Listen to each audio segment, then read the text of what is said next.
Donc sur les principes, ouais, voilà, super. Ce qui me semblait déjà important de dire, c'est que une révision de charte, c'est tous les 15 ans. C'est un moment qui est très fort dans la vie d'un parc naturel régional et c'est à ce moment que, ensemble, vous allez travailler sur un nouveau projet, sur une nouvelle vision du territoire. Et c'est donc à ce moment qu'on va se questionner sur le territoire, qu'on va être à l'écoute du territoire, prendre son pouls, un peu comme ce qui avait été fait lors de cette réunion de concertation courant du mois de septembre. Euh, et que vous allez travailler tous ensemble sur ce qui est souhaitable pour le territoire aujourd'hui, pour dans 15 ans et même à plus long terme. Euh, pour nous, ces révisions de charte, c'est un moment fort aussi parce que ça crée de la cohésion entre les acteurs du territoire. C'est un moment où chacun peut prendre la parole, chacun peut parler. C'est aussi un moment où chacun a l'occasion de mieux percevoir ce que font les uns et les autres. Et l'objectif, c'est d'imaginer donc collectivement le territoire à horizon plus ou moins lointain. Et donc l'idée de cette procédure qui est quand même assez longue, c'est de venir catalyser une stratégie qui va être partagée par tout le monde. Donc voilà, donc pour nous, c'était important de dire que cette révision de charte, il faut vraiment se saisir de ce moment pour redonner de l'élan au projet qui est porté par le parc. C'est le moment de se demander aussi pourquoi est-ce que le territoire veut continuer à rester un parc naturel régional et dans quelle perspective. Ces questionnements, pour nous, ils sont très importants et aussi ils peuvent toucher de manière assez large l'organisation du parc parce que ça peut être aussi le moment de se questionner sur est-ce qu'on veut adopter de nouvelles formes de gouvernance, pourquoi pas donner une place plus importante à la participation des habitants, pourquoi pas constituer un conseil scientifique pour éclairer les décisions du parc. Donc toutes ces questions-là, on peut se les poser au moment de la révision de la charte et c'est à ce moment-là qu'on peut en discuter assez librement. Euh, J'insiste dessus parce que toutes ces questions, ça fait partie des critères de reclassement des parcs qui sont cités dans le Code de l'environnement. Donc, je vous ai mis l'article R333-4, mais peu importe. On y trouve dans ces critères de reclassement la détermination des collectivités à conduire le projet et la capacité du syndicat mixte à conduire le projet de façon cohérente. Quentin, on peut passer sur la diapo suivante qui parle de l'objectif de la révision. Euh, voilà, l'objectif de la révision, donc, c'est bien de renouveler le projet de territoire, un projet qui va être fondé sur la protection et la mise en valeur du patrimoine naturel, culturel et des paysages, et qui va s'appuyer sur les 5 missions des parcs que je ne vais pas reprendre parce que vous les connaissez déjà très bien. Sur la diapo suivante, Quentin, voilà, donc la charte, pour nous, c'est un projet de territoire qui est concerté et qui va refléter l'engagement des acteurs pour préserver et pour développer le territoire. Cette charte, ce projet de charte, il va être issu d'une très large concertation que vous avez déjà bien commencé à faire. Concertation, discussion, avec un esprit qui, à mon avis, est très important à avoir en tête quand on rédige une charte, c'est l'esprit de convaincre plutôt que de contraindre.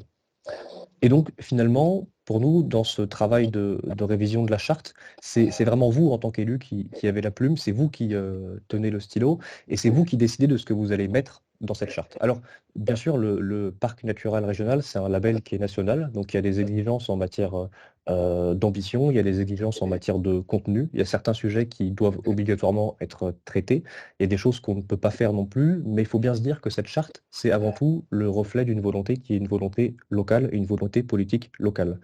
Et cette volonté locale, elle va être exprimée de manière collective à travers ce projet de charte qui va emmener le territoire vers la trajectoire que vous avez décidé de lui donner. Donc c'est ce que j'ai écrit, c'est une convention qui est passée entre des acteurs qui se mettent d'accord sur les enjeux à relever et sur la façon de les aborder. Et là-dessus, il y a deux points qui me semblaient importants. Il y en a d'autres qui sont importants à relever, mais deux particulièrement. C'est que ce document de charte, il va s'inscrire dans la hiérarchie des normes.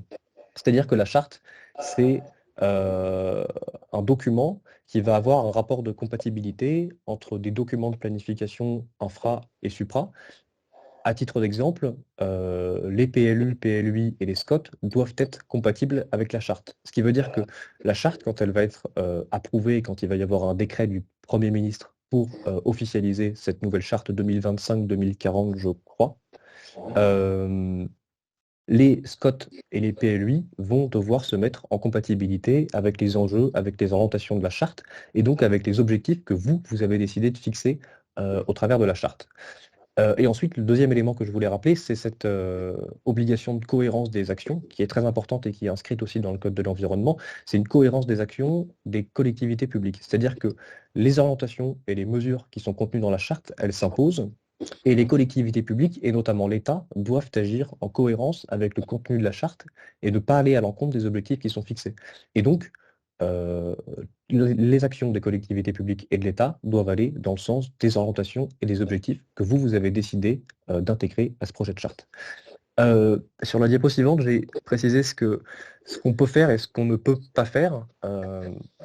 Dans une charte de parc, la charte, elle ne peut pas créer d'obligations auprès de tierces personnes. C'est quelque chose qui réglementairement est interdit. Ça, les points que j'ai mis ici, c'est simplement du point de vue réglementaire, hein. La charte peut faire bien d'autres choses que ce qui est inscrit ici, mais je me suis vraiment focalisé sur le réglementaire. La charte, elle ne peut pas créer d'obligations auprès de tierces personnes, elle ne peut pas énoncer d'interdiction absolue, elle ne peut pas créer de règles de procédure supplémentaires. Par contre, la charte, elle va plutôt s'exprimer en matière de vocation, en matière d'ambition, elle va donner des directions et elle va fixer des objectifs en matière d'urbanisme, en matière d'énergie, en matière de préservation des écosystèmes, en matière de paysage. Et elle va notamment pouvoir s'appuyer sur le plan de parc, mais j'y reviendrai juste après. Sur la diapo suivante, j'ai souhaité évoquer la structure de la charte. Alors, il y a un petit aperçu à droite sur, je crois que c'est la charte de Chartreuse que j'ai mis à l'écran, qui est encore en cours de travail, mais qui va bientôt être validée, en tout cas qui est en phase finale de procédure.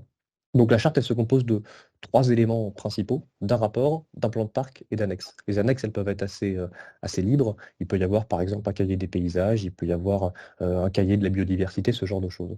Et donc dans le rapport, on va distinguer d'abord en première partie un préambule, ça va être le projet stratégique, ça va être l'esprit du projet de territoire pour les 15 prochaines années. Euh, Ça va présenter les enjeux principaux que les acteurs, que les élus, que les habitants, que les acteurs socioprofessionnels ont souhaité engager prioritairement pour les 15 prochaines années. Et ensuite, il va y avoir un projet opérationnel.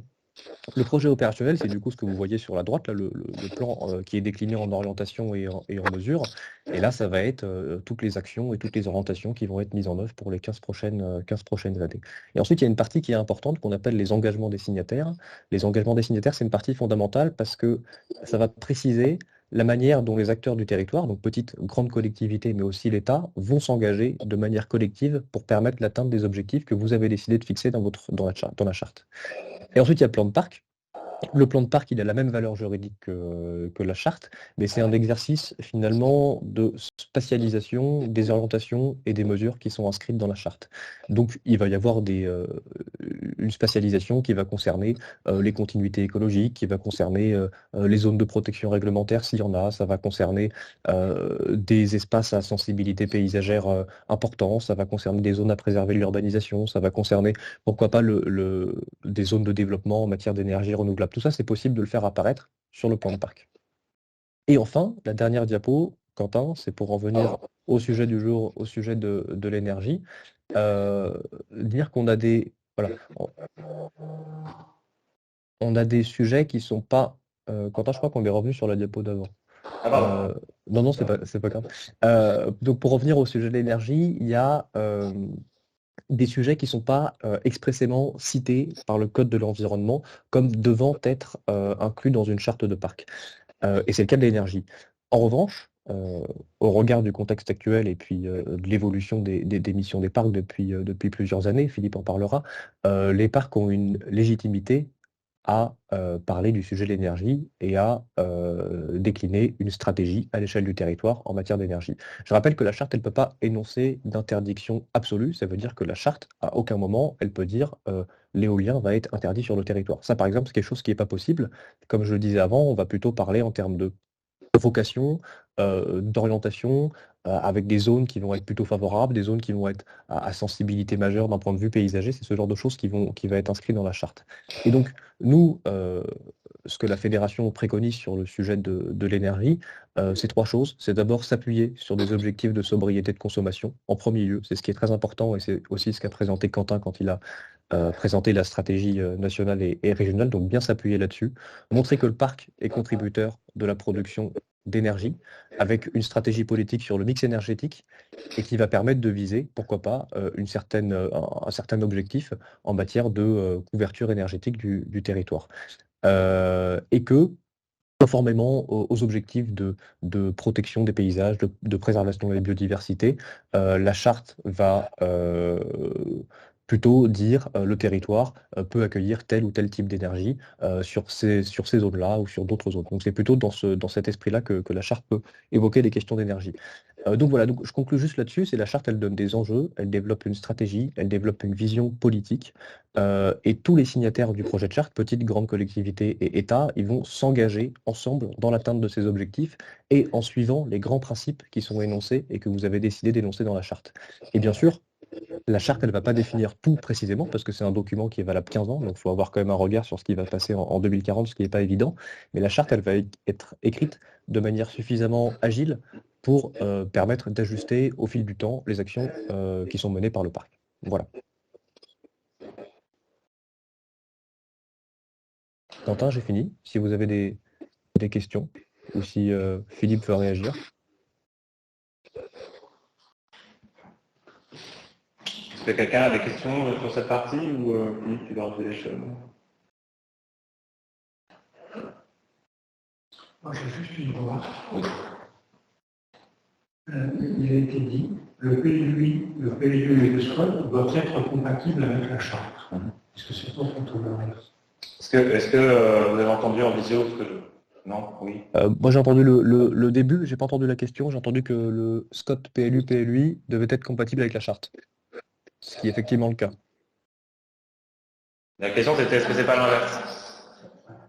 Une fois que la charte sera validée et qu'il y aura un décret du Premier ministre, c'est la charte qui va s'imposer. C'est-à-dire que les SCOT, les PLU et PLUI vont devoir se mettre en compatibilité avec les dispositions et les orientations de la charte. Donc non, c'est pas l'inverse. La charte est un document qui est supérieur aux SCOT, PLU, PLUI. Je me permets juste une petite chose, le webinaire était censé être enregistré, donc je vous informe que vous êtes tous enregistrés. Pour pouvoir être diffusé plus tard, j'ai oublié de l'activer, donc j'ai activé ça pendant la présentation de Fabien, donc désolé de ne pas vous avoir prévenu plus tôt. Je l'accepte. Est-ce que vous avez d'autres questions?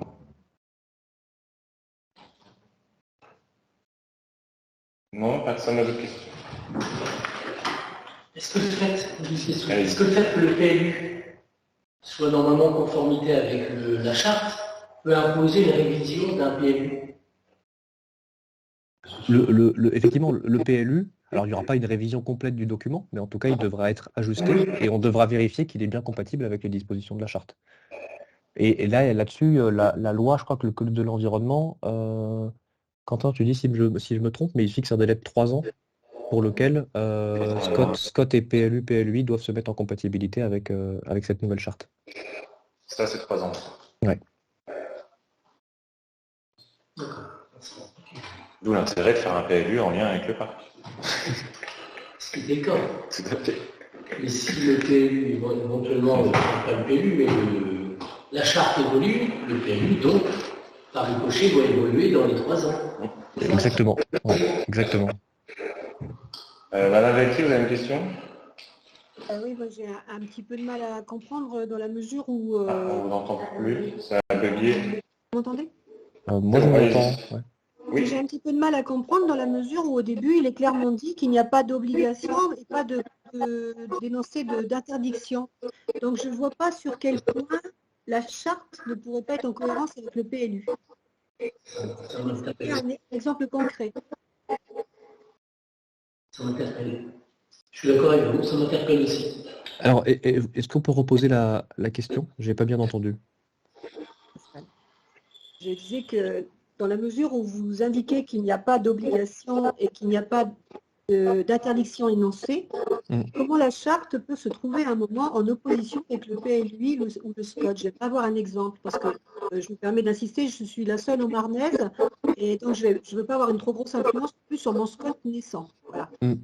Eh ben, je vais prendre un exemple. Si par exemple, dans la charte, vous avez des dispositions pour... on parle beaucoup de ZAN en ce moment, donc je vais prendre cet exemple-là. La charte va dire sur telle partie du territoire, il faut veiller à contenir l'urbanisation.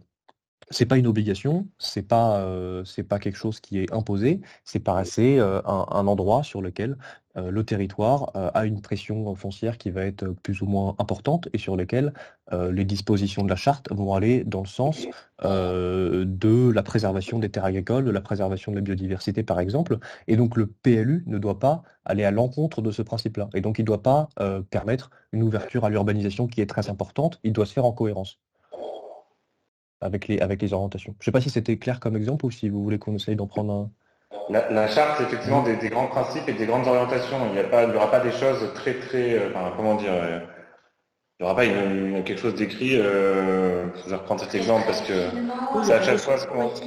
Il n'y aura pas, par exemple, obligation que les volets soient de telle couleur, obligation d'avoir un jardin de telle surface. Non, il n'y aura jamais tout ça dans la charte. Je tire le trait, mais c'est des grandes orientations, c'est des grands principes. Il n'y aura jamais de problème, à mon avis, avec les PLU que vous avez sur le territoire qui sont faits en lien déjà avec le parc et la future charte. Ça m'étonnerait qu'il y ait d'incompatibilité.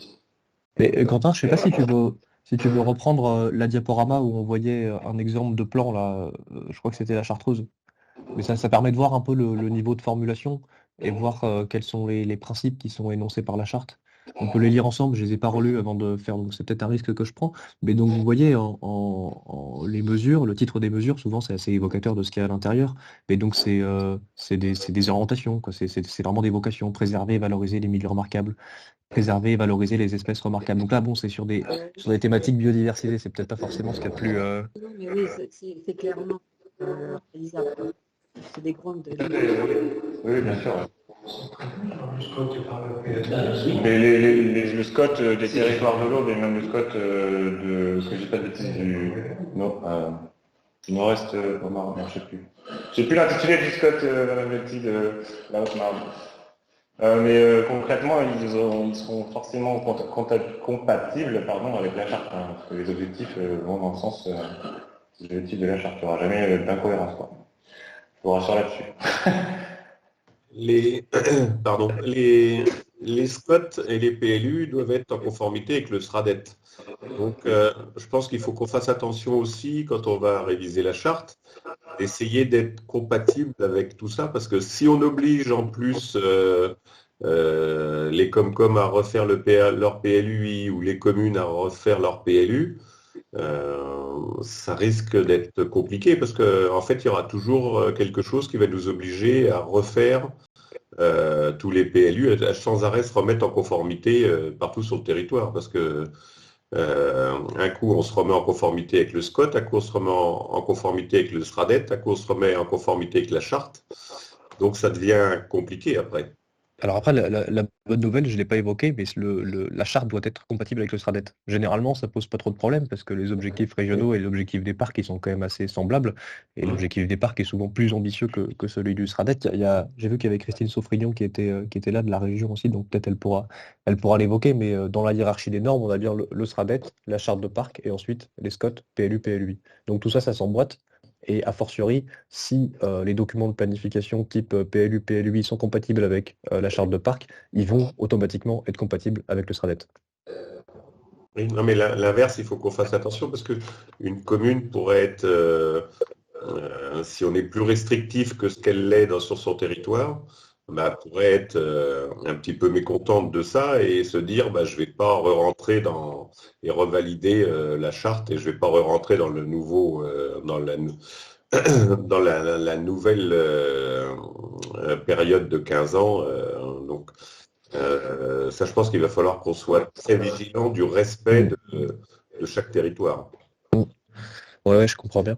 Après, faut se dire aussi que la charte, elle n'ira jamais au même niveau de détail qu'un PLUI ou qu'un PLU. Elle va venir un peu englober tous ces enjeux, elle va venir englober un peu toutes les dispositions qui sont inscrites dans les PLU, PLUI, mais on est sur un niveau de précision qui est quand même très très différent. Oui, mais vous avez raison de l'évoquer. Ouais. Merci. D'autres interrogations, d'autres réflexions, d'autres questions? Si je peux me permettre, ce qui me semble quand même assez étonnant, c'est qu'il est vrai qu'on est assez limité, disons, dans les recommandations. C'est vrai qu'on décrit quelque chose d'assez large, mais comment, au niveau d'un parc, on peut préserver les qualités architecturales quand on n'arrive pas à préconiser certaines choses, telles que vous parliez tout à l'heure, on ne peut pas recommander, disons, des couleurs de volets, etc. Mais c'est les documents derrière qui sont réalisés par le parc quand même, qui font effet d'acte, puisque que ce soit le GAP, par exemple, il est fait référence au niveau du SCOT du département de l'Aube, par exemple. Donc, je veux dire que effectivement, l'écriture de la charte, ça peut être quelque chose d'assez global, mais derrière, il y a toute une écriture qui doit se faire afin de pouvoir engager les personnes dans ce cheminement, quoi, je veux dire. C'est vrai que c'est assez compliqué. Bon, d'un côté, on dit on ne doit pas imposer, et certes, ça peut être une logique, mais d'un autre, comment voulez-vous faire respecter une identité par des couleurs, par une architecture, par des paysages, si vous ne les décrivez pas? Pour moi, ce rôle-là, à savoir de décrire les couleurs, les matériaux qui vont être utilisés, c'est le rôle du PLU, c'est le rôle du PLUI, c'est le rôle de documents de planification qui sont communaux ou intercommunaux. La charte, je pense qu'ici, elle introduit le sujet à une autre échelle.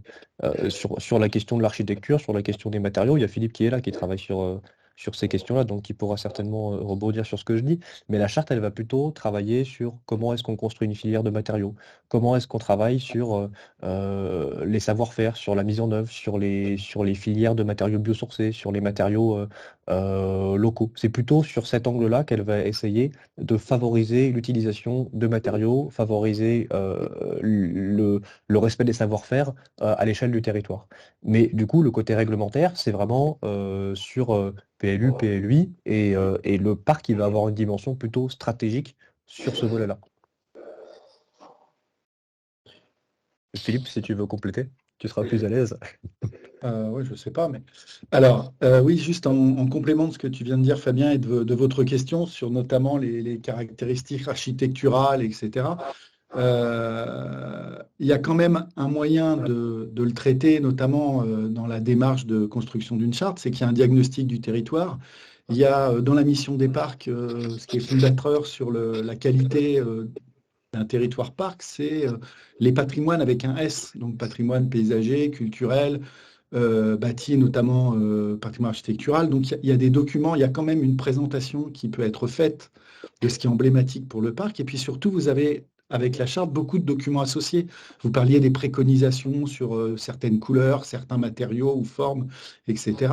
Énormément de parcs ont conçu des guides à l'intention des aménagements. Puis vous avez un autre outil qui peut exister, c'est comme un peu sur le principe de l'éco-conditionnalité, c'est-à-dire que l'accompagnement à la rénovation, à la construction peut aussi se faire avec des exigences de cohérence architecturale. Et là-dessus, on peut avoir le relais aussi des services des ministères de la Culture, des architectes des bâtiments de France. On peut avoir le relais d'acteurs locaux pour nous accompagner là-dessus. Puis n'oublions pas quand même que la charte du parc, elle est signée par la région et l'État. Et que l'État et la région, signant ce document, l'agréent d'une certaine manière et qu'ils peuvent venir en renfort. La seule chose qui fait qu'on ne va pas dans des niveaux de détail très forts dans la charte, c'est qu'elle dure 15 ans et vous avez peu de documents qui sont en capacité d'établir un plan d'action année par année sur 15 ans. Il y a le plan de parc, il y a les lignes directrices, il y a les enjeux identifiés. Donc je pense que c'est là que vous retrouverez ce que vous évoquez, la préservation. En règle générale, tous les parcs ont fait des documents de préconisation sur la forme architecturale, sur le maintien d'éléments d'architecture emblématiques sont plutôt pris en compte, notamment par l'appui conjugué des services de l'État décentralisés et par la prise en compte du caractère parc. Et puis quand on fait des guides et qu'on sensibilise, c'est une des actions du parc, on a aussi des acteurs qui naturellement vont rebondir là-dessus. Donc je pense que ce n'est pas une grosse inquiétude pour moi sur cet angle-là en tout cas. Merci. Je me permets, s'il y a d'autres questions, on pourra y répondre, sinon je me permets d'accélérer le pas, si vous voulez avoir le temps de débattre ensuite. D'autres questions du coup? Non, c'est bon? Très bien. Du coup, la partie sur ce qui nous intéresse aujourd'hui, mais même si les échanges sont fort intéressants, c'est surtout sur la partie du mix énergétique. Alors, j'essaie de vous sortir une définition très très brève, parce que clairement, on va discuter de ça tout au long. Philippe pourra vous présenter les choses beaucoup plus finement. Mais finalement, un mix énergétique, qu'est-ce que c'est? Alors, mix énergétique, c'est plutôt bouquet énergétique, parce que mix énergétique, c'est la traduction plutôt mauvaise de l'anglais. Il faut parler un peu des deux, c'est soit l'un soit l'autre, ce sera défini. Et donc du coup, c'est quoi? C'est un ensemble des ressources d'énergie qui exploitent un territoire pour satisfaire ses besoins de consommation, tout simplement. Et qu'est-ce qu'on entend par énergie? Donc c'est l'énergie dite primaire, donc c'est toutes les énergies qui sont produites, qui ne sont pas encore transformées. Donc toutes les sources d'énergie qui proviennent du soleil, du vent, de l'eau, etc., etc. Le mix énergétique, ensuite, il a différentes échelles, bien sûr. Je vous parlais tout à l'heure de mix énergétique à l'échelle nationale. On a des mix énergétiques à l'échelle régionale, des mix énergétiques à l'échelle d'un parc ou d'une échelle d'une EPCI, d'une commune, etc., etc. Tout ça doit être pris en compte. Et ça dépend bien sûr de la disponibilité des ressources de chaque territoire. C'est pour ça qu'aujourd'hui, on souhaite avoir des orientations précises dans la charte du parc, parce qu'on se rend compte qu'il y a des ressources qui sont peu disponibles sur le territoire, au regard d'autres qui le sont beaucoup plus. Au-delà de tous les aspects paysagers, environnementaux, socio-économiques, qui peuvent limiter le développement de certaines filières.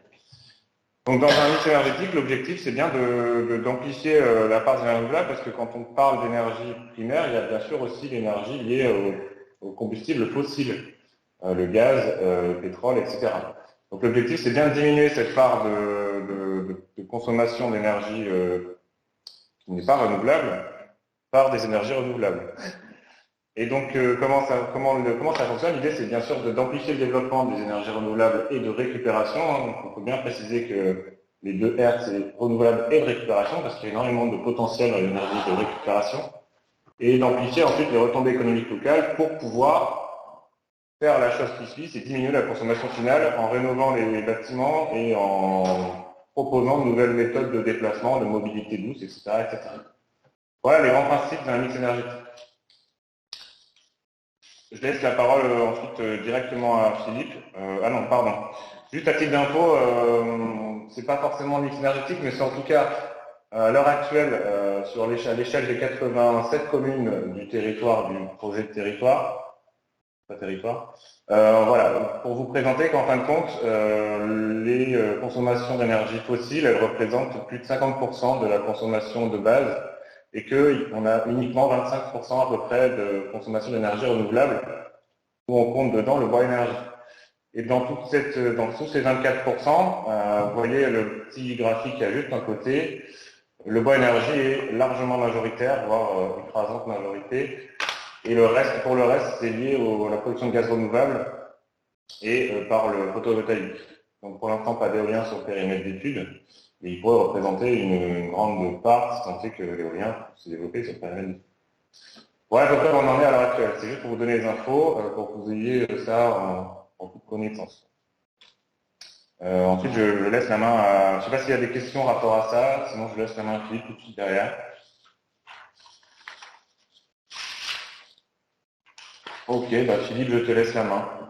Ouais, c'est toi qui passes les diapos, Quentin? Oui. Voilà. Ça là, on peut y aller vite. C'était juste, tu peux l'enlever, la première diapo. Voilà, donc l'idée, c'est comme l'a fait un petit peu Fabien au niveau de la charte, on peut revenir juste à celle d'avant, peut-être, Quentin, s'il te plaît. Voilà. Donc ça, c'est un petit rappel. D'abord, je vous ai mis une petite carte des 58 parcs, même si je sais que vous connaissez par cœur la liste, mais c'est plus pour situer et dire qu'en gros, vous n'êtes pas seul et qu'on a à peu près toutes les typologies de profils possibles et imaginables dans les parcs, ce qui fait que c'est la mise en réseau de tout ce travail, elle permet aussi de tester des solutions, de regarder ce qu'on a pu faire, pas faire. Ce que je voulais juste rappeler, c'est que par rapport à vos questionnements actuels en révision de charte, sur la question de l'énergie, si vous regardez avant 2000, dans les chartes, il n'y avait rien sur l'énergie. Il y avait juste 2 parcs qu'ils mentionnaient parce qu'ils avaient des enjeux de sites isolés ou des productions de bois qui étaient le Morvan et le Vercors. Toutes les autres chartes de parcs n'en parlaient pas parce qu'à l'époque, un seul acteur national, pas d'enjeux particuliers, etc. À partir de 2000, l'énergie apparaît dans les chartes et parallèlement à cela, la Fédération des parcs signe un partenariat de 7 ans avec l'ADEME pour favoriser l'émergence de missions énergie-climat dans les parcs. puisque pour traiter d'un sujet, il est essentiel de pouvoir l'animer. Les sujets qui se traitent tout seuls avec une brochure ou un site internet, c'est très beau dans la théorie. Dans la vérité, il faut être sur le territoire, il faut animer, convaincre les différents publics. Donc aujourd'hui, vous avez dans le réseau des parcs un réseau de techniciens dédiés aux questions souvent énergie-climat associées. Vous avez également dans beaucoup de parcs, des parcs qui portent des conseils en énergie partagée. On a aussi des parcs qui ont testé, expérimenté, qui sont partenaires de démarches on verra tout à l'heure une SEM, mais de démarches de centrales villageoises photovoltaïques. Donc c'est du solaire sur toiture en grappe qui est accoudé à une charte territoriale. Vous avez également beaucoup d'actions dans les parcs sur la question de la mobilité, qui ont pu être parfois dopées, augmentées lors de l'appel à projet TEPCV, donc Territoire Énergie Positive pour la Croissance Verte. Vous avez également, et on l'a vu dans les présentations, notamment ce qu'évoquait Quentin, on a bien entendu une action première qui est autour de l'efficacité et de la sobriété énergétique, autour d'un poste essentiel qui est celui du bâti. Et on l'a évoqué par rapport à notamment de l'architecture. Donc bâti ancien, là, dans les parcs, on a plutôt de la maison individuelle d'avant 45, globalement. Et donc des enjeux forts à la fois en performance thermique et puis en préservation de la qualité architecturale et patrimoniale du bâti. Donc beaucoup de choses à explorer. Puis Fabien l'avait évoqué, rattacher toutes ces démarches à des notions de filière locale, de valorisation des ressources. Vous avez également, d'un point de vue réglementaire, des parcs qui sont amenés à porter directement des documents liés à l'énergie. Certains parcs ont eu délégation de toutes leurs communes pour porter un PCAET. Certains parcs portent aussi des SCOT, parfois des SCOT qui couvrent l'ensemble du périmètre, parfois une grande partie. Et donc, portant un SCOT, ce qui était un territoire de projet se complète avec finalement un document qui a des caractères de compétences directes. Donc, des parcs qui finalement ont déjà beaucoup réfléchi sur cette question et puis une habitude de travail à l'échelle nationale comme à l'échelle de chacun des parcs avec des acteurs de l'énergie. Donc, au niveau de la fédération, on a une convention nationale avec EDF, on travaille avec Enedis, on a une convention avec Enedis, avec RTE, avec GRTgaz, différents partenaires pour essayer justement d'intégrer avec eux la prise en compte de la spécificité des parcs et de la volonté que les parcs ont manifesté d'être, comme le disait votre présidente au tout début, d'être pas des spectateurs de la transition énergétique, mais d'en être des acteurs sans perdre l'orientation sur les missions particulières d'un territoire reconnu comme un territoire d'exception. On peut passer à la diapo suivante, Quentin, s'il te plaît. Voilà, donc ce que je voulais vous poser dans la démarche que vous êtes en compte, c'est que pour travailler sur l'énergie et sur le mix énergétique, même si c'est un anglicisme particulier, la première chose déjà, mais c'est le cas pour faire une charte de parc, il faut se connaître. Donc pour se connaître, et c'est le travail, je crois que vous avez pu mener chez vous, hein, c'est déjà de connaître son potentiel, ses consommations en fait, quelle est finalement la consommation finale du parc, alors en matière notamment d'électricité, puis quels sont les potentiels de production en ENR de ce parc. Déjà, ça permet de se donner une idée avec un objectif que pas mal de parcs se sont fixés, c'est qu'ils ont croisé finalement ce potentiel de production et les besoins.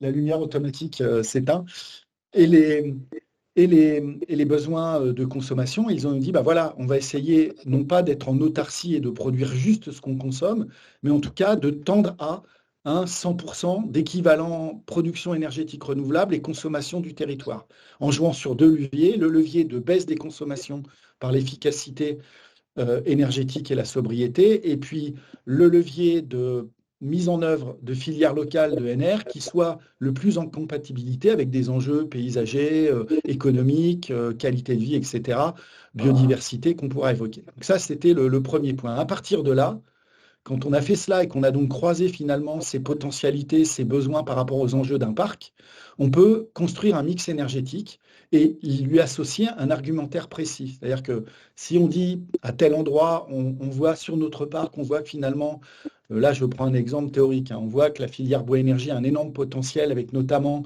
tout un volet sur la valorisation du bois bocager qui rend service notamment à l'agriculture, sur la gestion des eaux, etc. Eh ben, on le précise. Ce qui permet, on l'a dit tout à l'heure, le parc ne va pas s'affranchir de tous les documents de planification nationaux, ce qui permettra d'être lisible. Parce que quand vous donnez un avis sur un projet énergétique et que votre avis c'est juste non, j'en veux pas, ça ne porte pas tellement loin. Quand vous avez par contre pu montrer, et notamment à travers le travail dans la charte, quand vous avez pu montrer que vous avez réfléchi au sujet, que vous avez regardé finalement quelle pouvait être la contribution du parc aux efforts nationaux qui soit le plus en cohérence avec vos enjeux de territoire, votre avis est déjà notoirement plus audible. L'autre chose essentielle dans ce domaine-là, c'est aussi de sensibiliser et d'accompagner.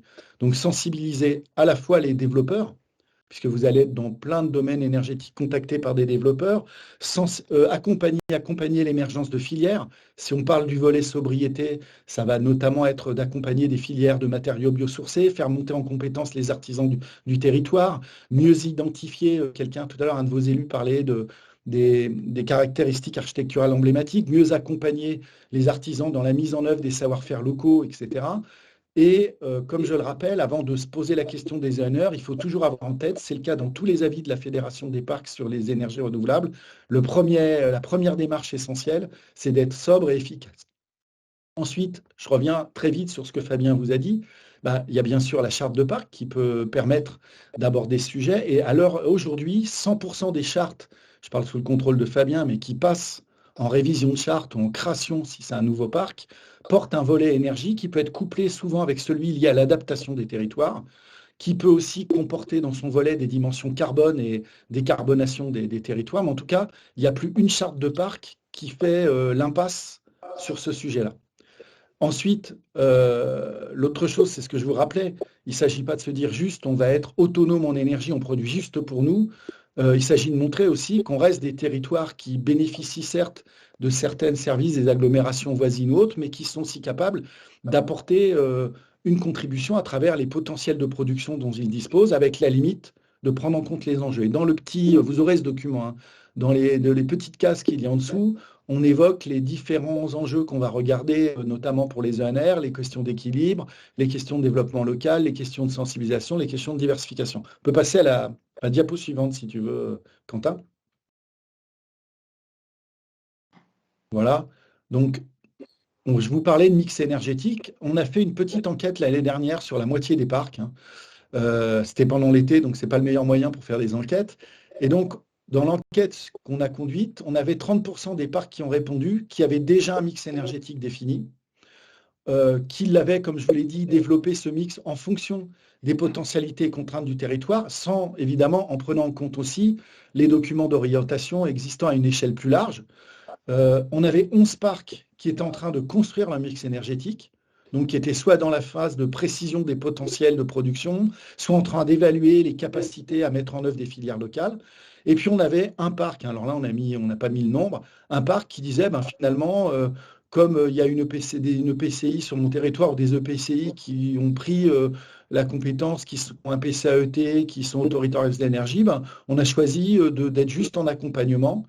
Pour les autres qui n'avaient pas de mix défini ou qui n'étaient pas en cours de le définir, c'est souvent parce qu'ils avaient besoin avant de se positionner plus clairement au niveau notamment des élus sur les choix des énergies renouvelables et de leur mise en œuvre sur le territoire. Donc je vous renverrai à des questions d'éolien, de méthanisation, de photovoltaïque au sol ou en agrivoltaïsme, qui évidemment nécessitent souvent des débats en interne, de la sensibilisation, de l'information, pour pouvoir être clair sur son positionnement.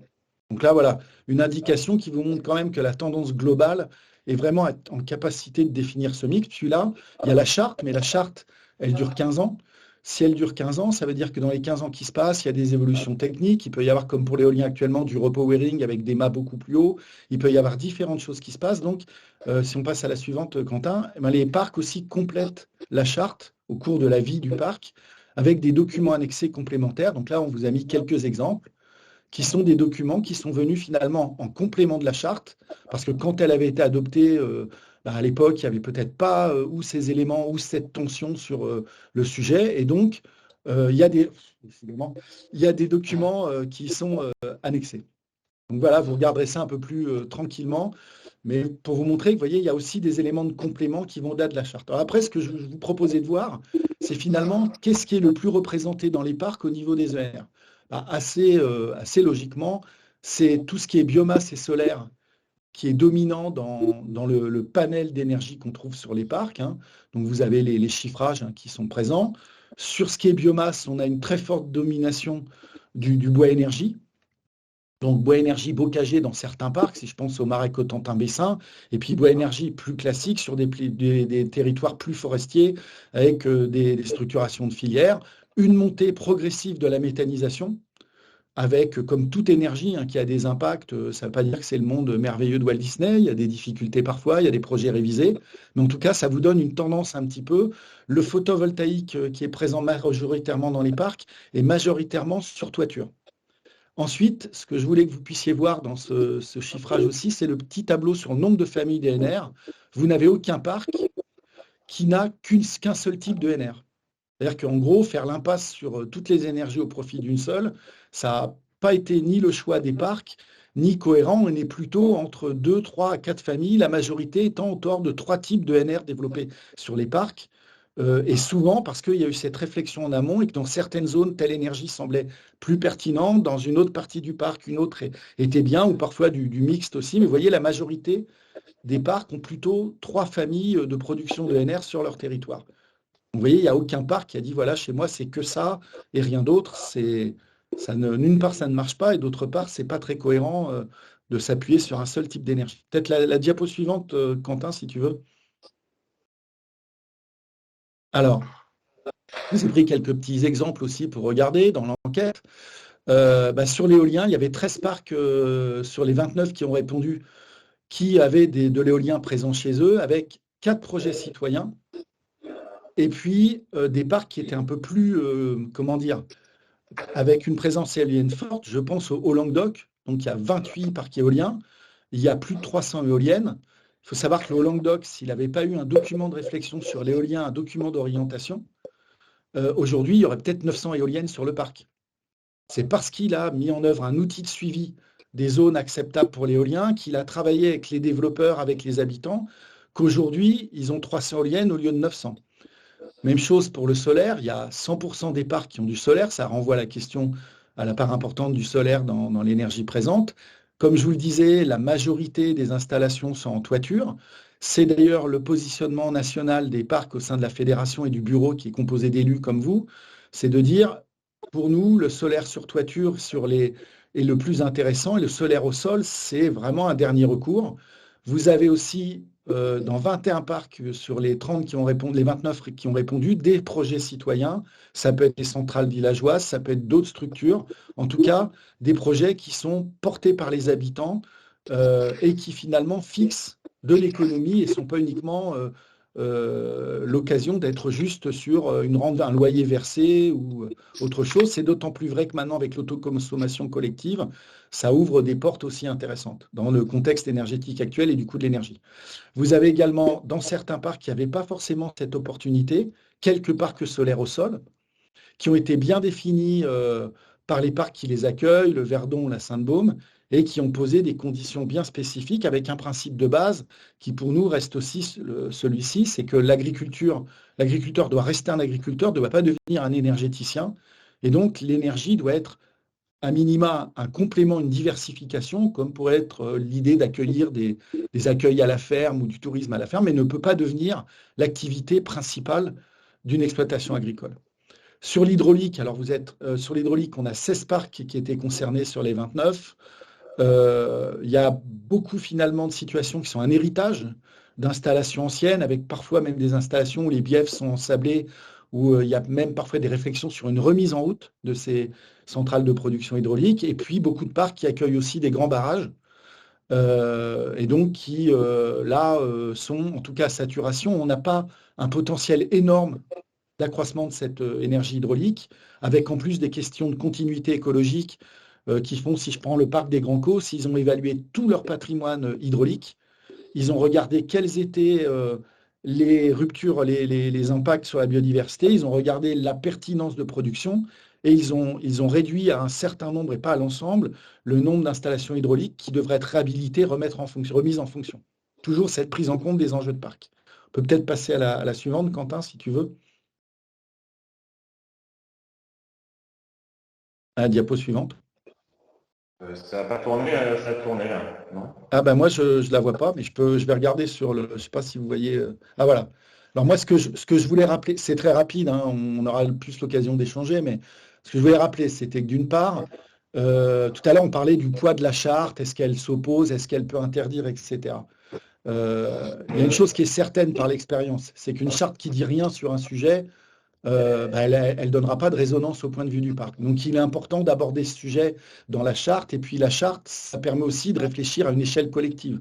J'ai plus en tête, tout à l'heure, ça a été dit, le nombre de communes qui composent votre parc, mais la charte, c'est quand même un document qui vous appartient à tous, c'est l'occasion de poser vos lectures qui peuvent être différentes, hein. On n'est pas dans un monologue, mais qui peuvent permettre d'aboutir à quelque chose qui satisfera les choses. Et puis surtout, quand vous avez réfléchi à ce sujet en amont, vous êtes, comme je le disais, beaucoup plus audible. Ce n'est pas en passant par vent de colère ou par non, je ne veux pas de méthanisation, que votre avis sera audible. Il sera beaucoup plus audible quand vous expliquerez que votre projet énergétique réfléchi à l'échelle de toutes vos communes.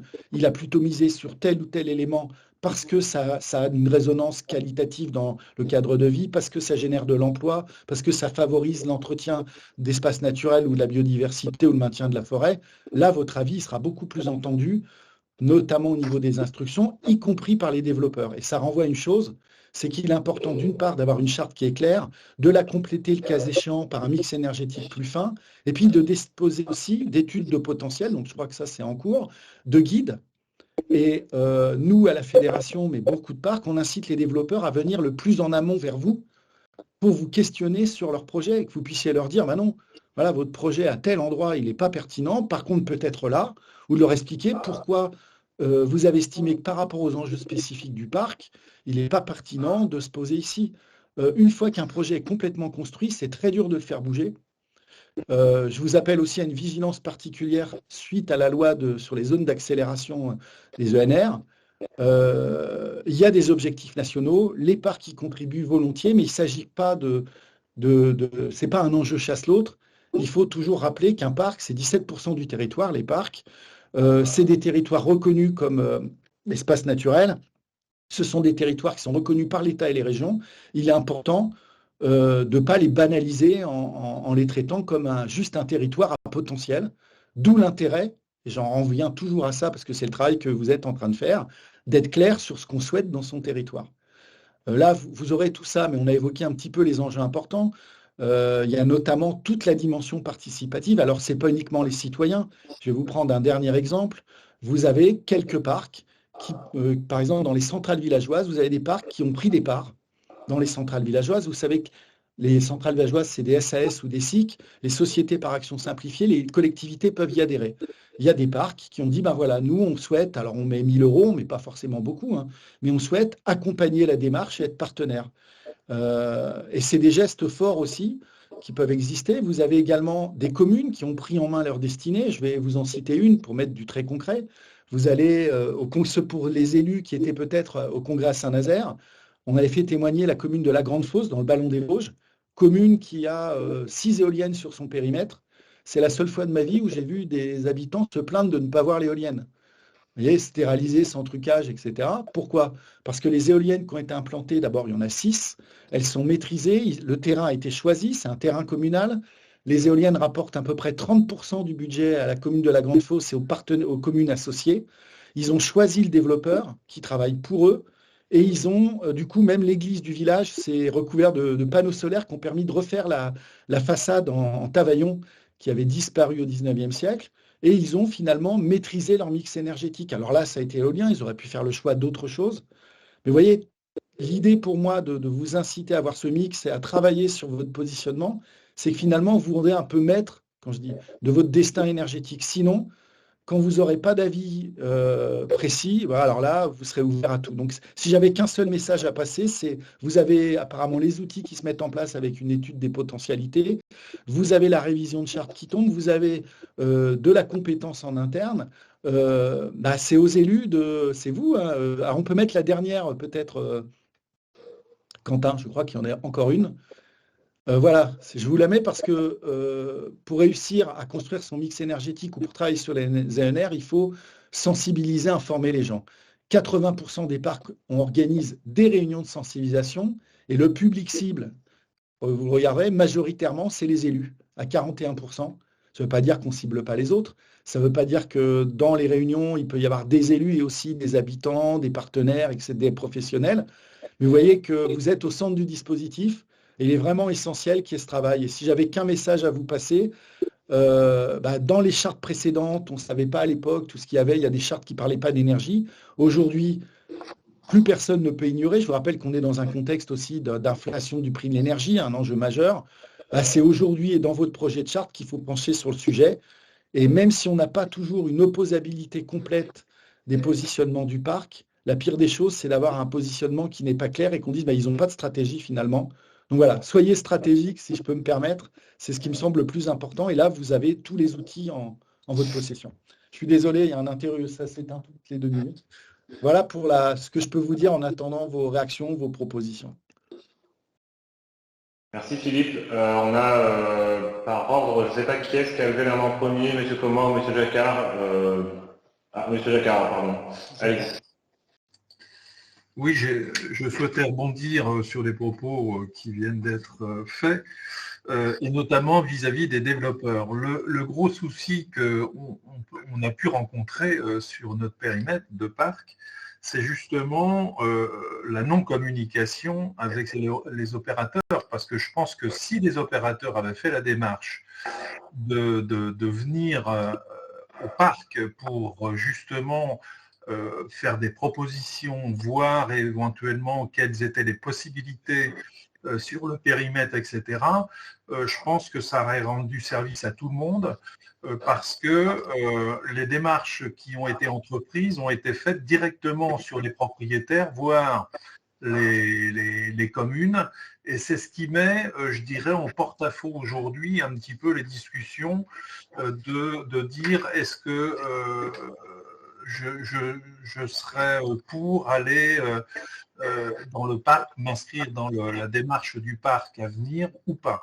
Je pense que là, les développeurs nous ont fait beaucoup de mal à cet égard et c'est un peu dommage parce qu'effectivement, comme vous le dites, c'est une concertation, c'est, je dirais, devant une discussion qu'on peut faire avancer des projets, mais il n'y a pas eu de discussion. Alors, et ça laisse des traces aujourd'hui. Alors, ce que vous évoquez, vous n'êtes pas les seuls territoires, pour être très honnête. Moi, quand je suis arrivé à la fédération, on ne traitait pas de l'énergie. Donc, moi, j'ai lancé ce sujet en 2000 à l'époque. C'était les premiers atlas, les schémas éoliens qui venaient de sortir. On était dans des démarches de porte-à-porte vers les communes dans toute la France pour dire ça vous dirait 200 000 euros net d'impôts, signez là. Donc, c'était des démarches un peu de marchands d'aspirateurs ou je ne sais quoi. Aujourd'hui encore, vous le dites, alors parfois c'est les développeurs, parfois on a eu aussi, il faut parler honnêtement, on est dans l'échange, on a eu aussi des élus d'une commune qui ont tenu au courant personne parce qu'ils n'avaient pas envie qu'on leur pique le projet. On a eu dans des parcs qui n'avaient pas de positionnement initial, une commune qui avait de l'éolienne, la voisine a dit mais pourquoi lui il aurait de l'argent sur l'éolien et pas moi, donc il a posé un projet éolien avec la concurrence. Il y a eu des réactions comme ça. C'est vrai que c'est difficile. C'est pour ça que nous, au niveau de la fédération, dans nos positionnements nationaux, on rappelle systématiquement la pertinence pour les développeurs de prendre le contact le plus en amont possible avec le parc, le plus en amont. Et c'est vrai que c'est difficile parce que quand les projets sont à l'état d'étude, vous n'allez pas les voir. Vous ne les verrez dans aucun document d'évaluation ou autre. C'est à partir du moment où ils vont poser une société de préfiguration ou mettre des mâts de mesure pour de l'éolien ou d'autres choses que vous les verrez, mais souvent, ils ne sont pas visibles. Alors nous, ce qu'on fait, on travaille au niveau national avec des partenaires privés pour sortir un guide à destination des développeurs pour leur dire comment travailler avec un parc. Et évidemment, on va rappeler ces principes-là. Nous, ce qu'on met aussi en avant, c'est que finalement, pour les développeurs, contacter le parc en amont, c'est un gain de temps et d'argent. Vous savez que le temps dans les études, c'est des temps longs, les sujets de développement des ENR. Et finalement, quand vous allez aller voir le parc qui est capable de vous dire, mais non, là, il y a un enjeu biodiversité incontournable. Là, il y a un paysage emblématique. Et puis pour nous, par contre, on aurait vraiment besoin d'un développeur qui soit en capacité de mettre en œuvre du photovoltaïque sur toiture ou autre. Le développeur, il peut changer de fusil d'épaule et se dire, moi, j'ai besoin qu'un projet soit le plus acceptable possible. Là, ils m'ont expliqué que où je voulais aller, ce n'est pas pertinent parce que c'est un paysage emblématique, parce qu'il y a un effet de saturation. J'ai peut-être intérêt à déplacer mon projet ou en changer la nature. Et vous savez que beaucoup de développeurs sont multi-énergie, si je puis dire. Ils ne sont pas uniquement sur l'éolien ou autre. Ils ont plusieurs plusieurs cordes à leur arc. Et donc voilà, ce que vous dites, c'est un passif qui existe, mais notre ambition, c'est d'aller le plus en amont possible et de dire finalement, consultez le parc, consultez les outils du parc, c'est du temps de gagner pour vous, c'est un bénéfice et donc c'est de l'argent pour ces développeurs qui misent beaucoup. Pour ça, encore faut-il que le parc ait une proposition claire à identifier et des documents en biodiversité, je pense, mais que son mix énergétique soit visible. Je ne sais pas si ça répond en partie à vos interrogations, mais c'est en quoi l'ambition qui est la nôtre et on travaille avec exprès des développeurs privés pour les sensibiliser. Quand on nous appelle, c'est toujours ce qu'on leur rappelle. Non, bah c'est très bien. Et donc, il est vrai qu'il faut sensibiliser ces gens-là, leur rappeler quand même qu'un parc a quand même, je dirais, des objectifs, des enjeux, et donc travailler avec pour effectivement adapter le plus possible des énergies renouvelables sur le territoire. On ne peut pas, vous l'avez dit, échapper à cela. Eh bien, il faut faire avec, il faut bien réfléchir sur les possibilités, mais avec eux, tous ensemble, et y compris avec les élus. Et je pense que tout le monde y gagnerait du temps et de l'énergie. Merci. Monsieur Commois, du coup, il y avait une question aussi. Oui, moi j'aurais une question plus générale sur les relations entre les parcs et les EPCI. Je sais que la Fédération des PNR a bossé un peu dessus, c'est-à-dire que là, en introduction, on parlait des parcs qui étaient des structures de projet, et on a effectivement les EPCI qui sont elles aussi des structures de projet. Et elles cohabitent ensemble sur un même territoire. Et on sent bien que depuis 10 ans, on va dire, il faut vraiment qu'il y ait une vraie cohabitation entre les EPCI et les parcs naturels régionaux, et d'autant plus quand il y a des renouvellements de chartes. On avait déjà parlé, nous les EPCI, on a eu l'obligation presque de faire des pactes territoriaux de relance et de transition écologique. Et moi, c'est toujours cette question qui m'intéresse, c'est comment on arrive à faire superposer nos projets de territoire, puisqu'on parle bien de projets de territoire, qui des fois peuvent avoir au final des objectifs différents, parce qu'on ne les a pas élaborés au même moment. Et moi, j'aimerais bien avoir un peu le retour de la Fédération des parcs là-dessus, sur la manière dont les EPCI sont mises autour de la table, soit dans le cadre des renouvellements de la charte, ou autour de la table dans le cadre des syndicats mixtes carrément. Pour nous, notre présence aujourd'hui, elle montre qu'on est autour de la table et qu'on a été invité, mais c'est vrai que ces relations-là, elles méritent d'être peut-être soit reclarifiées. Enfin voilà. Alors moi, je vais répondre, peut-être Fabien complétera, je vais répondre pour les parties qui me concernent plus directement. Alors moi, j'ai l'inconvénient et l'avantage d'être depuis longtemps dans le réseau des parcs. Donc, alors c'est un inconvénient parce que je vieillis, mais c'est un avantage que j'ai vu le tout début sur. Moi, j'ai connu les parcs avec beaucoup moins de strates. Décidément, cette lumière, avec beaucoup plus, c'est l'économie d'énergie. C'est pas forcément gagnant d'ailleurs. Mais bon, j'ai eu. Ce qui est vrai, c'est que quand moi je suis arrivé dans la fédération, c'était en 2000. Dans ces eaux-là, il y avait un paysage, on va dire, un peu plus dégagé dans les parcs. Il n'y avait pas autant de PCI. Il n'y avait pas de SCOT. Il y avait les pays qui commençaient à émerger, etc. Si moi je prends l'expérience récente de TEPCV que vous avez connue aussi sur votre parc, territoire énergie positive pour la croissance verte, il y a pas mal de parcs qui se sont appuyés sur leurs EPCI pour porter finalement, au lieu de faire un TEPCV parc, ils ont fait 2 ou 3 TEPCV des EPCI du parc. Et ça s'est très bien passé dans la mesure où je vous rappelle que les EPCI, alors même si elles sont parfois que pour partie, parfois elles ne sont pas complètement dans le parc, mais elles ont adhéré à la charte du parc, elles ont validé les orientations, d'où ça renvoie toujours à l'intérêt d'avoir un positionnement clair sur les questions énergétiques pour ce qui me concerne. Finalement, leur portage, elles allaient en cohérence avec le parc. La limite de s'il y a des SCOT, je vais aller sur les SCOT, c'est pas EPCI, mais bon, sur les SCOT, on avait aussi pas mal de parcs qui étaient présents dans le PADD du SCOT et qui parfois, je vais prendre le cas du parc de la Narbonnaise en Méditerranée, il y a un partenariat entre le SCOT du Grand Narbonne et le parc de la Narbonnaise, où finalement le parc notamment a plus ou moins porté toutes les questions en lien avec l'énergie, à son bénéfice, quand je dis à son bénéfice, sur son périmètre, mais finalement aussi au-delà de son périmètre dans le cadre du Grand Narbonne. Vous voyez, c'est toute une question d'articulation, de cohérence. Ça a marché plutôt pas mal. avec une petite différence, c'est que le PCI, elle va pouvoir avoir des compétences que le parc n'aura pas.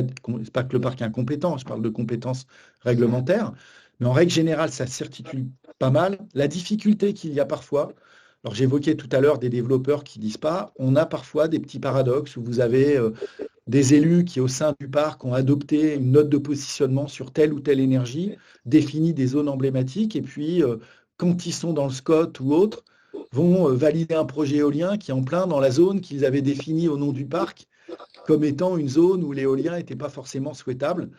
Donc là, après, ça fait appel à la cohérence des positionnements des uns et des autres. La charte durant 15 ans, vous pouvez aussi avoir des EPCI qui sont engagés sur quelque chose et puis un renouvellement de mandat avec une autre équipe peut parfois, 15 ans, c'est plus que le temps d'un mandat. Ça peut aussi changer les jaunes, mais en règle générale, l'articulation se fait plutôt pas mal. Pourquoi c'est important qu'il y ait cette articulation-là avec le parc et un positionnement? On pourrait dire finalement, s'il y a beaucoup de PCI et de SCOT dans un parc, pourquoi le parc se positionnerait sur l'énergie? Puisqu'il n'a pas la compétence directe, sauf si on lui a délégué. C'est que un parc, je vais prendre une image un peu ridicule, mais c'est un peu le village gaulois d'Astérix. Il y a des parcs qui sont couverts par beaucoup d'établissements de coopération intercommunale, et puis il y a une zone où il n'y a pas ça. Et est-ce qu'on laisse partir chacun dans son côté? Et puis, il y a une zone, on dira, tant pis, ils avaient qu'à se mettre en EPCI ou ils n'ont pas de moyens là-dessus, c'est dommage.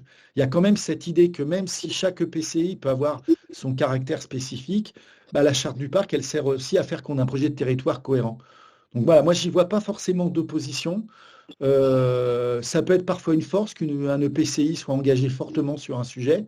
Il peut parfois être moteur pour le territoire parce que chaque EPCI n'a pas les mêmes priorités. Il peut dire, voilà, moi sur l'énergie, on a cet EPCI, il tire vers le haut les autres. Donc moi, je ne le verrais pas forcément en incohérence ou en tension, mais plutôt quand la charte est bien construite, on peut dire, on sait que cette EPCI-là, sur ce sujet, elle sera un peu moteur et elle apportera ses enseignements aux autres et inversement sur un autre sujet. Donc, moi, c'est comme ça que je verrais les choses et on a beaucoup d'exemples en ce sens. Qui marche plutôt pas mal. Donc ça, on est à votre disposition aussi en fonction des sujets que vous traiterez pour vous faire remonter des exemples très concrets. Je peux vous donner si vous voulez là, mais sinon on va passer à une autre conférence, mais peut-être on le verra dans le fil des échanges dans la suite. Alors la difficulté, par exemple, pour notre Comcom, c'est qu'on n'a qu'une partie du territoire qui est concernée par les communes adhérentes au parc. Et on a des territoires différents. Donc, c'est vrai qu'on a, au travers du SCOT, trouvé certaines orientations qui ont été acceptées pour plusieurs EPCI, d'ailleurs, un peu dans la même ligne. Mais par contre, faire adhérer toute la Comcom au même schéma, c'est compliqué dans la mesure où toutes les communes n'y adhèrent pas. Alors moi, je vous donnerai un exemple très concret qui pour moi, n'est pas anecdotique du tout. Il y a un des premiers parcs à avoir fait un document d'orientation sur l'éolien. Les premiers qu'on ont fait, c'est ceux qui étaient le plus touchés par un potentiel développement.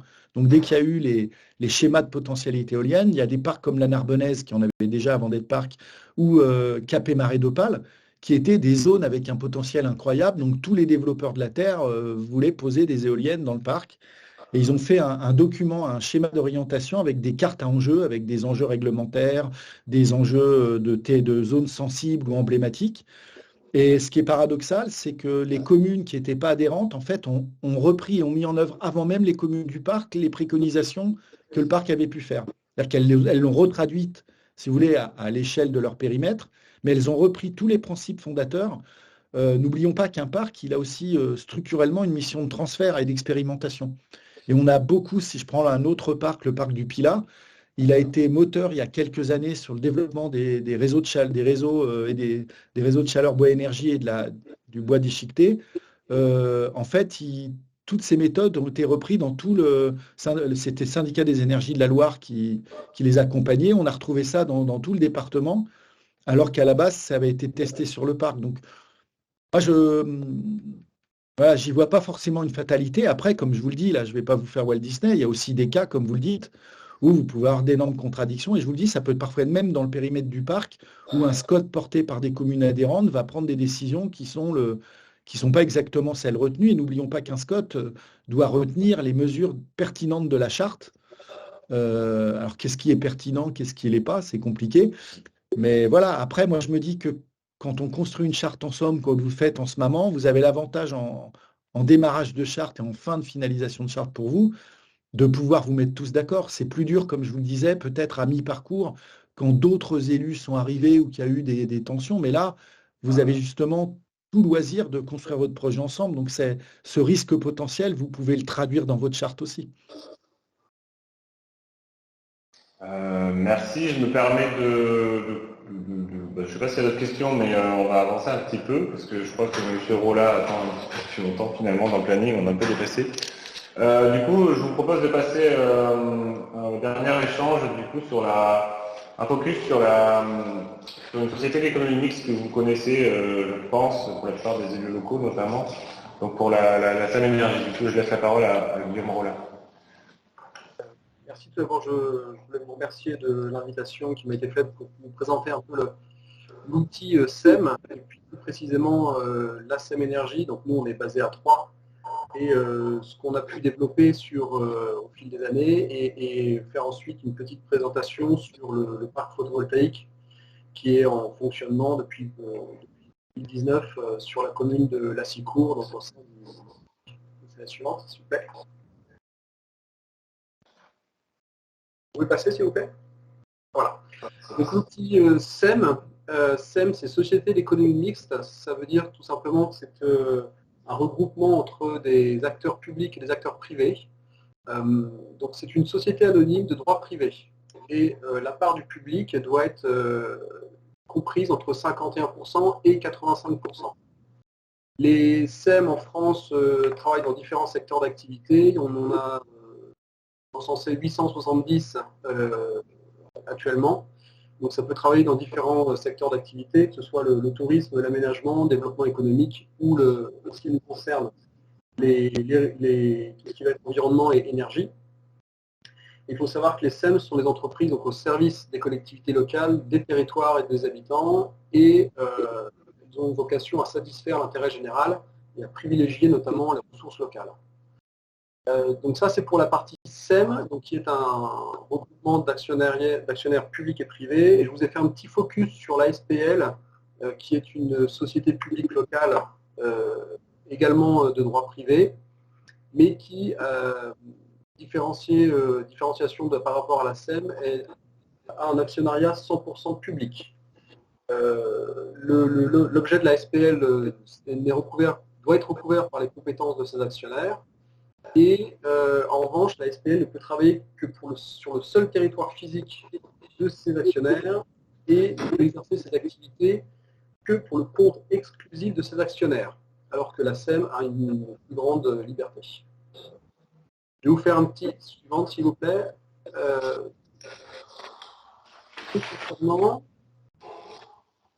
Sur la SEM Énergie, vous avez à droite l'actionnariat de la SEM Énergie, donc qui est constitué à 80% par trois collectivités locales que sont l'agglomération de Troyes-Champagne Métropole, la ville de Troyes, le département de l'Aube. Et ensuite, pour la part privée, nous avons des institutions financières, donc la Caisse des dépôts et consignations et Caisse d'épargne Grand Est Europe. Notre société, elle a été créée en 1989. Alors, à l'origine, c'était pour la création et le développement du réseau de chaleur des Chartreux. C'est un quartier à Troyes où on recensait il y avait des chaudières, des bâtiments qui avaient des chaudières qui arrivaient en fin de vie. La question s'est posée, est-ce que chacun dans son temps renouvelait sa chaudière ou bien est-ce qu'on crée un outil technique qui est une chaufferie centralisée avec des réseaux de chaleur pour alimenter ces bâtiments? C'est cette solution technique qui a été choisie et pour porter à la fois le financement et l'exploitation, la SEM Énergie a été créée donc en 1989. Et puis, à partir de 2010, on s'est diversifié et on s'est orienté vers les différentes énergies renouvelables. Nous, notre objet principal, c'est la production, distribution d'énergie. On pourrait mettre de différentes énergies au pluriel parce qu'on ne se limite pas à une seule énergie et on exerce notre activité, que ce soit dans la partie études, réalisation, le financement ou l'exploitation. En fait, nous installons dans le long terme, c'est-à-dire qu'on souhaite être à l'origine des projets, effectuer tout le suivi de la vie de ces projets-là et jusqu'à la fin de l'exploitation.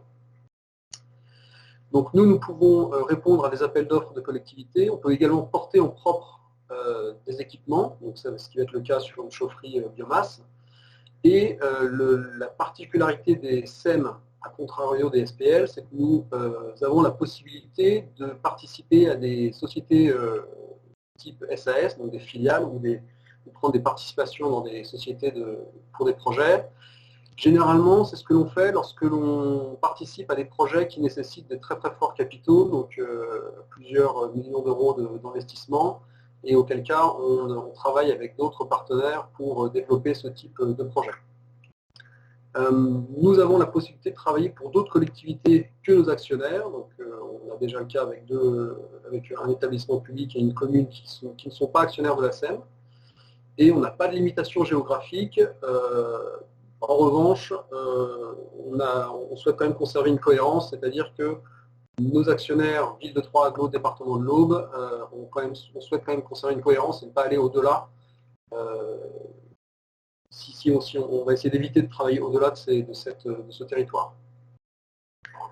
Le président de la SEM, c'est M. Bruno Baudou.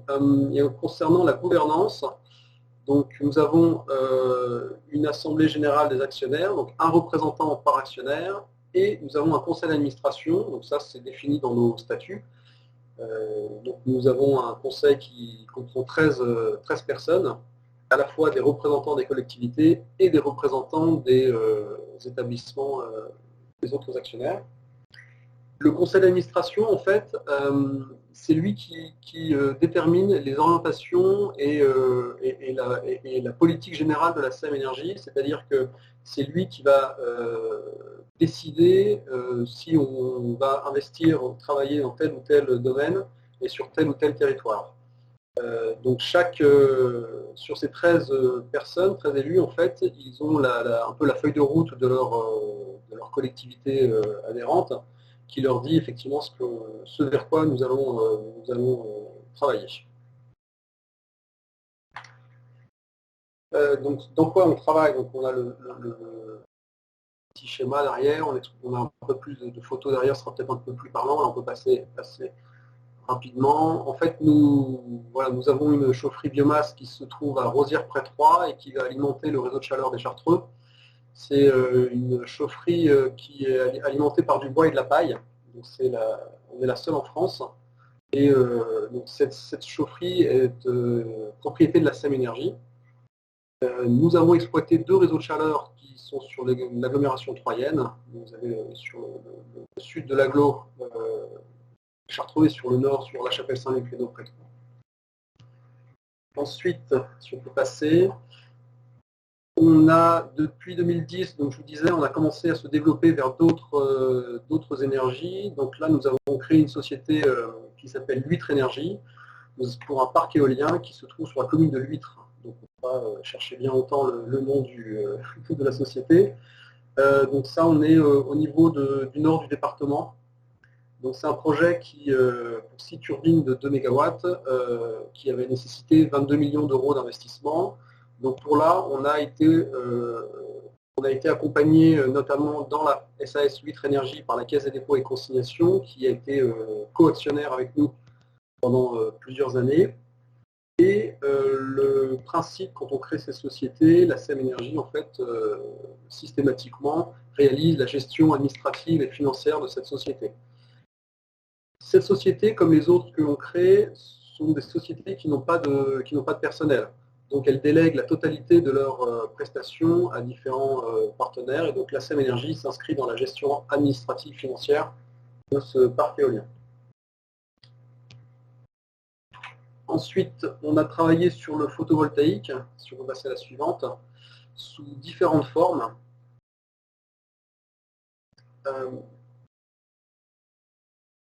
Est-ce qu'on va passer à la page suivante, s'il vous plaît?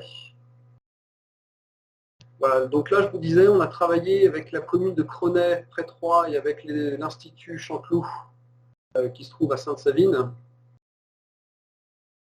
Donc ce sont des panneaux en toiture. En fait, sur ce principe-là, nous intervenons, nous sommes propriétaires des panneaux. Alors moi, j'ai toujours la photo de... Voilà. Nous sommes propriétaires des panneaux et nous louons la toiture ces bâtiments. Donc vous avez quelques chiffres, donc les puissances, les productions. Donc ça a été mis en service 2010-2011. Et donc nous avons un contrat avec EDF où pendant 20 ans, nous vendons l'électricité à EDF et ensuite nous exploitons ces équipements. À l'issue de l'investissement, nous avons porté l'investissement et à l'issue de l'investissement, ces équipements reviendront à la collectivité à l'euro symbolique, c'est-à-dire une fois que tout aura été amorti. Ce que nous avons fait le choix à l'époque de tout vendre par EDF parce que le tarif était beaucoup plus intéressant, sauf qu'aujourd'hui, on en parlait auparavant, tous nos projets dorénavant, on étudie systématiquement la partie d'autoconsommation dans la mesure où on souhaite que l'entreprise puisse bénéficier directement de l'énergie qui va être produite. Donc ça va être sur tous les nouveaux projets et ça nous est beaucoup plus facilité depuis la parution du décret S21, solaire 2021, qui définit les tarifs de rachat auprès de EDF et qui facilite aussi la partie d'autoconsommation, à la fois autoconsommation simple ou autoconsommation collective. Suivante, s'il vous plaît. On a voilà. Sur la partie ombrière, ça c'est quelque chose qui va se développer énormément parce que la récente loi sur l'accélération des énergies renouvelables va imposer pour des parkings de plus de 1500 m², c'est pas énorme, hein, 1500 m², c'est 60-80 places, va imposer l'installation de panneaux photovoltaïques, enfin, quelques conditions bien évidemment. Donc nous, on va proposer ça auprès des collectivités du département et auprès d'industriels qui ont des grandes superficies de parking pour installer ce type d'équipement, avec la possibilité de conjuguer ces équipements avec des bornes de recharge pour véhicules électriques. Et puis enfin, la dernière diapositive, c'est pour plus vous présenter le projet que nous avons mené sur la commune de Lassicourt. Donc on se situe sur l'aérodrome de Braine-le-Château. Donc c'était une zone qui n'était pas du tout, qui était considérée comme étant une friche industrielle. Et ce parc a été développé par un développeur qui s'appelle Valorem, avec lequel nous avons créé une société de projet qui s'appelle Lassicourt Énergie, parce qu'on est sur la commune de Lassicourt. Donc nous avons mis en place 17 MW crête sur une superficie globale de 36 hectares. La particularité de ce parc, c'est que nous avons mis en place des panneaux sur tracker. Donc c'est le petit schéma qui se trouve en haut à droite. Ce sont des panneaux qui vont suivre la course du soleil au long de la journée pour augmenter la production du parc. On a calculé qu'on gagnait à peu près 20% de productibles supplémentaires par rapport à des panneaux fixes orientés sud. Donc ça, c'est un peu une nouveauté. L'investissement était de 14,5 millions d'euros et nous avons mis en place, au moment du financement, nous avons lancé une campagne de financement participatif, c'est-à-dire que via des plateformes, nous avons utilisé l'Endosphère, l'UMO, ces deux plateformes, nous avons pu obtenir des prêts d'argent de la part de 155 personnes du département de l'Aube et des départements limitrophes. Donc c'est limité en fait à ces départements-là. Nous avons pu récolter un peu plus d'1 million d'euros, 1 14 000. Donc ça c'était en 2018 au moment du financement. Et pendant 4 ans et demi, ces personnes nous ont prêté de l'argent et nous venons de faire le remboursement le mois dernier du capital initial. Et donc au fil des 4 ans et demi, nous versions les intérêts. Donc ça, c'est une manière, on en parlait un peu, le financement participatif. Alors, il y a d'autres formes, bien évidemment. Mais nous avons pu mettre ça en place sur ce parc photovoltaïque. Et puis, on a pu également mettre en place des clauses d'insertion sociale, notamment à la fois en phase chantier, mais également en phase d'entretien du site. C'est-à-dire que nous avons signé une convention avec l'association Entraide qui permet aux personnes éloignées de l'emploi de remettre un peu le pied à l'étrier. Donc on avait 7% des heures de travail sur la phase chantier qui ont été réservées à ces personnes-là. Et depuis la mise en service, donc depuis 2019, Chaque année, nous avons l'entretien des espaces verts. Donc, on a une convention avec un berger qui met en place, je crois qu'il y a entre 80 et 100 moutons chaque année qui font du pâturage sous les panneaux. Et tout ce qui est rejet des moutons sont retirés par une autre association qui fait de l'insertion sociale également. Donc on a choisi des moutons, on ne met pas de chèvres, parce que les chèvres mangent les câbles électriques. Donc c'est pour ça qu'on a choisi ce type d'animaux. Donc ce parc fonctionne depuis déjà 4 ans et produit à peu près 22 000 MWh de production d'électricité qui est rejetée sur le réseau. Alors ça correspond à peu près à la consommation annuelle de 7800 foyers de 4 personnes, hors chauffage et eau chaude sanitaire. Voilà pour les grands chiffres sur ce parc-là.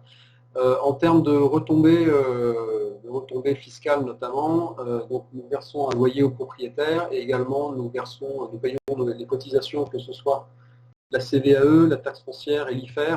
Donc au global, ça représente à peu près 200 000 € par an pour ce parc photovoltaïque. Je suis à votre disposition si vous avez des questions.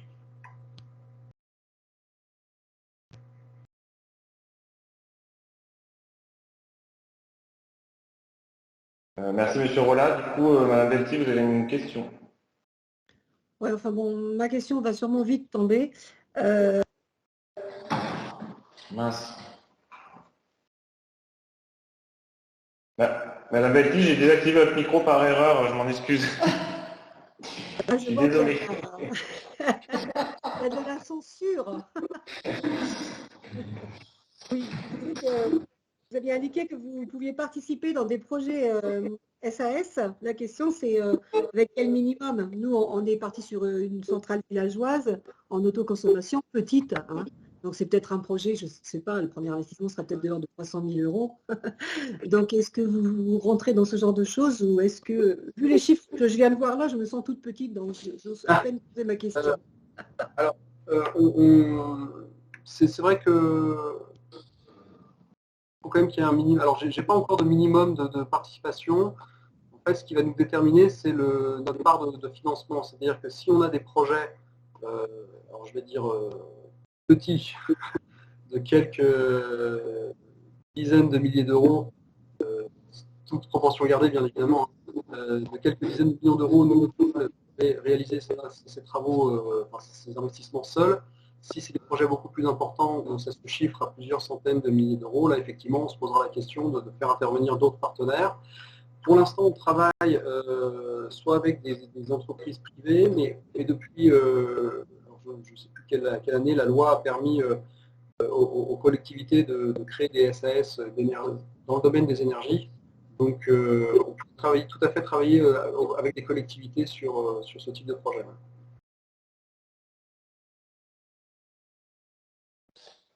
Merci. D'autres questions?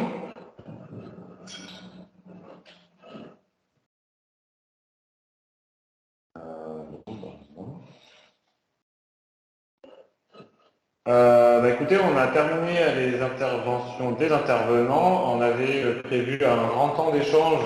Finalement, on est dans les temps. Juste moi, je voulais juste vous préciser, on parle de projet participatif, collectif, citoyen. Juste vous préciser bien la définition de projet collectif et de projet participatif et citoyen. Pour que vous puissiez avoir les bonnes choses.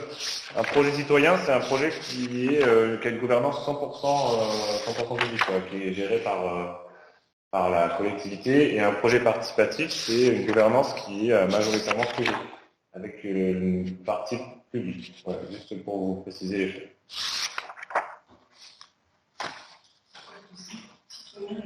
Participatif. Donc, je ne sais pas si vous avez des questionnements, des réflexions, des choses de... On peut partir sur d'autres sujets, hein, après, pas de problème. Hein. Le lieu est ouvert.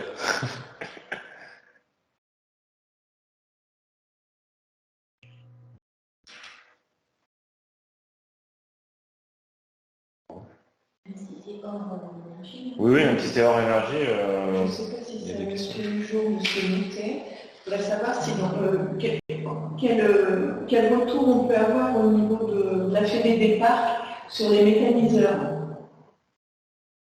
Alors, la méthanisation, on y a travaillé pendant 2 ans et demi pour arriver à avoir une note de positionnement nationale.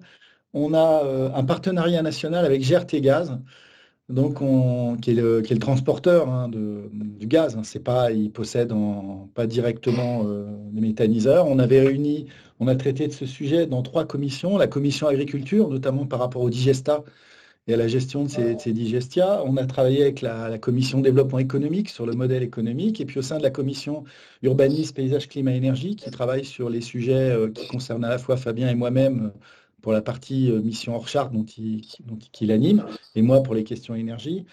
On avait des positions très différentes, c'est-à-dire qu'on avait des parcs qui étaient favorables à la méthanisation, d'autres qui étaient opposés fortement, et puis on avait surtout une question de dimensionnement qui se posait. Au terme de ce travail, il y a eu l'année dernière une note d'orientation nationale qui a été posée sur les méthaniseurs. Donc je vais vous livrer la substantifique moelle ou le contenu en tout cas.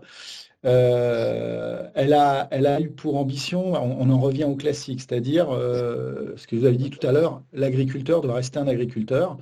Contrairement à l'Allemagne, la France avait déjà une petite barrière de précaution, c'était les 15% maximum de cultures dédiées à l'énergie, pour pas que, si vous voulez, qu'on change complètement le modèle agricole d'un territoire pour le dédier uniquement à de la production pour le méthaniseur. Nous, ce qu'on a souhaité, c'est que, évidemment, il y ait une cohérence avec le positionnement d'un parc et les enjeux particuliers qui le caractérisent, que le projet participatif était intéressant. Sur ce, on a vu des très mauvais projets portés par des agriculteurs locaux, puis des très bons projets par des gens extérieurs. C'est vraiment le projet qui compte très concrètement. On a émis nos interrogations, en tout cas nos réserves, sur des territoires comme par exemple les Causses du Quercy, où c'est des sols karstiques, et il y a des risques en fait de contamination de la lymphe phréatique. On a eu une note aussi sur les digestats, donc avec des problématiques de surproduction de digestats sur un territoire, certaines installations qu'on a suivies qui ont donné un résultat où finalement, si vous faites le bilan carbone de toute la matière première qui est amenée dans l'installation de méthanisation, plus l'évacuation des digestats, vous avez finalement une énergie qui n'est pas extraordinaire. Et on réalise d'ici de la fin de l'année un petit film et un travail sur un site pilote qu'on a dans le Gâtinais français, où a priori ce site-là correspond parfaitement à ce qu'on pourrait envisager comme de la méthanisation parco-compatible. Donc la précaution, c'est vraiment ça. C'est un peu tout à l'heure, la SEM évoquait de l'agrivoltaïsme avec du bétail, etc. C'est la même chose. Nous, c'est le gros dossier actuel.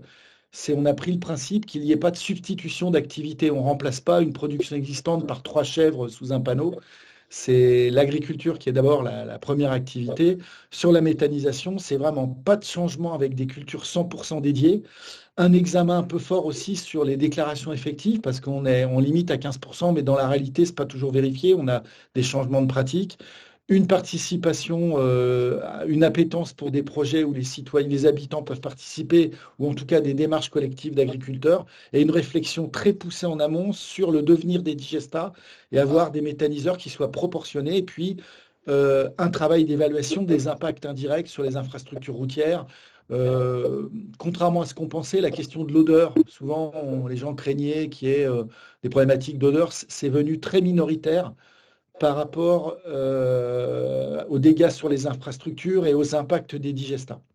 Donc voilà, vous pouvez récupérer ce positionnement, on vous le fera passer à Quentin qui vous le diffusera, vous pouvez le récupérer auprès de la Fédération des parcs. On a mis à jour nos positionnements sur l'éolien parce qu'il datait de quelques années et la technologie évoluant.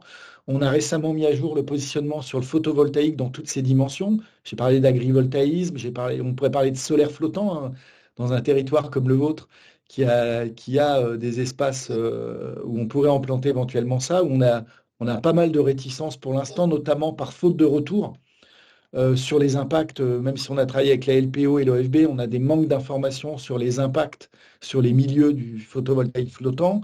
On a aussi, je profite pour vous parler d'autres énergies, je réponds un peu plus large que la méta. On a des interrogations aussi sur on l'a vu dans des projets, dans des parcs, sur des conflits d'usage, c'est-à-dire que souvent les plans d'eau ont certes une dimension biodiversité, mais elles ont aussi une dimension apaisement, usage récréatif. Donc, c'est pas évident. Voilà pour vous donner les exemples sur la méthanisation. Donc, on l'a révisé parce que la technologie court plus vite que nos positionnements et qu'aujourd'hui, ce qu'on avait défini à 125 mètres, quand on a des éoliennes qui en font 220, ça change un petit peu la donne. On est en train de mettre à jour également, la méthanisation c'est fait, et on va s'attaquer à réviser, à formaliser un peu mieux notre positionnement sur tout ce qui est biomasse, alors hors méta, qui est bois énergie, avec là aussi, vous allez retrouver des fondamentaux, des conflits d'usage. Moi, à titre personnel, je trouve mieux de se servir du chêne pour faire des poutres en chêne ou construction que de le brûler dans une chaudière, mais c'est que mon point de vue que je partage, ça fait déjà une personne, mais voilà, il y a des enjeux. On a eu aussi à une époque des coupes qui étaient ridicules, y compris par des grands acteurs nationaux de la gestion forestière qui faisaient des coupes rases pour dégager rapidement des budgets. En même temps, une exploitation intelligente et multiservice de la forêt peut être intéressante pour la préserver.